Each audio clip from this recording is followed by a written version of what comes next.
Why do you invite visitors to come to your chapter? New business opportunities? You never know who they know. One of the things I always tell people at MSP training, member success training, is that there's this bubble of people that follows all of us around.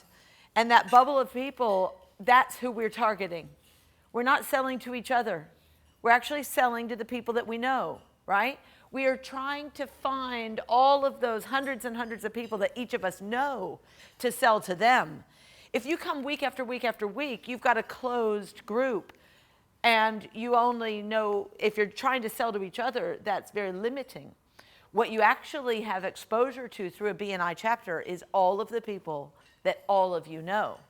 And what the reason that you invite visitors here is to continuously refresh that number. Continuously bring in new. You also get to expand your members' networks. Let me give you an example. If you know someone who should know someone else at the table, the best way to introduce them is at a meeting you already have scheduled. You already have this meeting scheduled. It's in your diary. You're going to be here. Why not invite that person to come? Because guess who else is going to be there? The person you want to introduce them to. The fantastic part about a BNI chapter as well is that you guys are going to be extremely well trained. And you are going to be able to stand up and do your 40, 60 seconds, whatever you're going to be able to do. And that will change depending on how many members and visitors you have week on week. But let's just use 40 seconds because that's what Wendy uses. And say your 40 seconds is going to be very polished. Visitors are going to be like, wow, they really know what they're doing. They'll be intimidated perhaps about how well and articulated you are when you present your business and what they do. And what you're going to do is showcase your members each week in their 40 seconds, and then you also have the opportunity every single week to showcase another member with a 10-minute presentation. That 10-minute presentation is gold for whoever's speaking. Pay attention to who is coming up as the speaker and invite people to come and see them do their presentation. People who they ask for week after week after week. I would really love to meet strata managers. I would really love to meet property managers. I would really love to meet people in the accounting field. Well, guess what? Is there an accountant in the room? All right, Brad is our accountant. Is there anyone here who would like to sell to a lot of accountants? Are there bookkeepers here who would like to have accountant relationships, or anybody else want to sell to accountants? 1, 2, 3, 4, 5, 6, 7. Great, fantastic. Brad has the seat, owns the chapter, is gonna be on fire. And you guys are all gonna have a great relationship with Brad and are gonna refer a lot of business to Brad. But all of you probably have an accountant, and it might not be Brad yet. Over time, it might become Brad, or maybe not, because you have an accountant already. In other words, you know people that 8 people in the room would like to meet. 8 people in the room would like to meet. Invite them to come to your presentation. Let them experience you in the spotlight when you're being showcased. And Brad will be fine because Brad owns the seat and gets your referrals. But all of those other accountants that come and visit during your presentation are going to get to meet all 8 other people who want to target accountants. And believe it or not, that's giver's gain. It's giver's gain for Brad for being open to that. It's giver's gain to you for inviting people that other people are going to be able to meet. And it's giver's gain for them to be there and then meet 30, 40, 50 other people who they might do business with. It's fuel to grow your chapter. We need to, when we have visitors there, invite them to put in an application. But that's not your job as the person inviting the visitor. It's the job of the visitor host.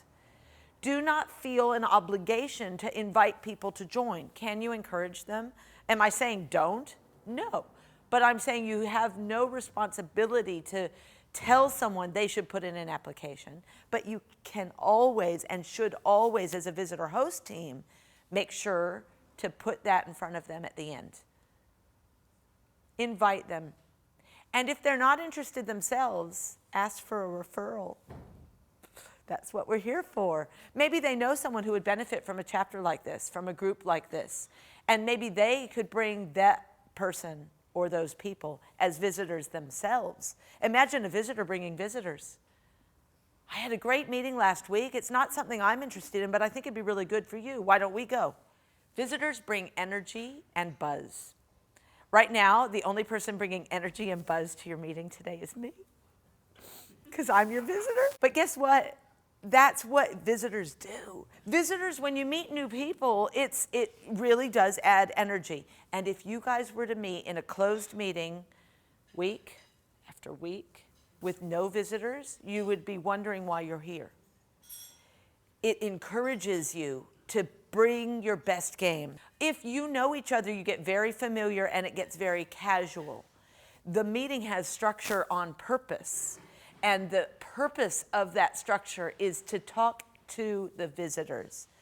We as members are going to get to know each other so well that the meeting itself is really your touch point each week to keep that visibility level high. And one of the best reasons to bring visitors is that they bring referrals.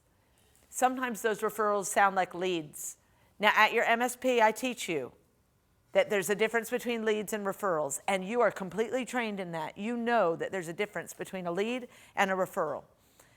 A lead is something that they don't know and they don't expect the call. You've just thought of that person off the top of your head. Someone in the room said, so this week what I'm really looking for is chiropractors. I'd love to meet with there's one. I'd love to meet with chiropractors. And you think to yourself, I know a chiropractor.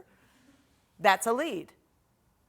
A referral is when you leave the meeting, call the chiropractor, say, listen, I've got a friend who I've just heard is really looking to tell chiropractors about this service that they have. Would you be interested in learning more about it?